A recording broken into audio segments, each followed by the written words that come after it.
জানা না মানে আমার বাচ্চারা টেকা লোভ দেখা মানে নষ্ট করবার লাগে মানে আমি তো অত গুরুত্ব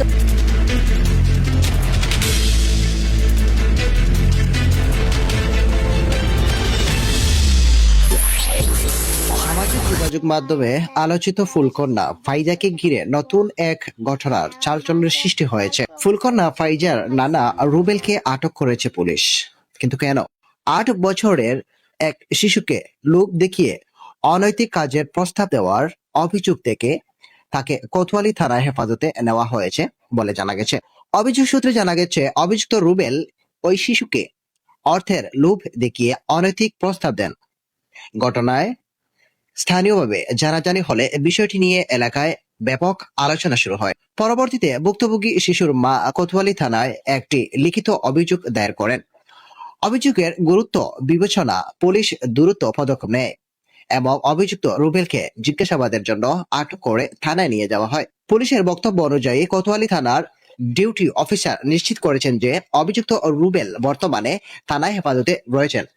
শিশুটির মায়ের অভিযোগের ভিত্তিতেই তাকে আটক করা হয়েছে। অনেক গুরুত্ব দেয় ওনাদিকে আমি আইসি আই আমার হুমকি দে আমার বাচ্চারা এসিড মারবো আমার এসিড মারবো নির্যাতন করছে বাধ্য হয়ে গেছি স্যারের কাছে। এরপর মানে ফাইমা চৌধুরী হুমকি দেওয়া কইছে ফাইমা চৌধুরী মানে তারা বই দেখা মানে পুলিশে তারা হুকুম আমার হুমকি দেওয়া মানে আমি বিক্রি করে খাই দিকে কিন্তু আমার ইজ্জতের দাম নাই নি ভাই ফাইদার নানা হুমকি দেওয়াইছে মানে আমার বাচ্চারা আমারে বুঝি মানে নির্যাতন করবো ও বইয়া স্যারের কাছে গেছি স্যারের কাছে মামলা করছি এবার মামলা করে নাই কইছে আমি যাইবার লাগি তারপরও মানে আমি সাংবাদিক বাইরে কইছি কইয়া দি কি বিচারটাও যে একজনের দুই বাচ্চা যদি সমাজত তাই তার 10জন বাচ্চা উচ্চেতন থাকবো কি তার লাগি বই ভাইব সন্ত্রাসটা দূরে যাইব চাই ভাই আমি একটু নিরাপত্তা থাকতাম চাই মানে আমি কোনো খাপ যাওয়া নাই আমি চাইটা আনতাম আমার বাচ্চা সুন্দর থাকতো এই আমি চাই ভাই। পুলিশ আরো জানিয়েছে বিষয়টি অত্যন্ত গুরুত্ব সহকারে দেখা হচ্ছে। ঘটনার সত্যতা যাচাইয়ের জন্য প্রয়োজনীয় তদন্ত কার্যক্রম চলমান রয়েছে।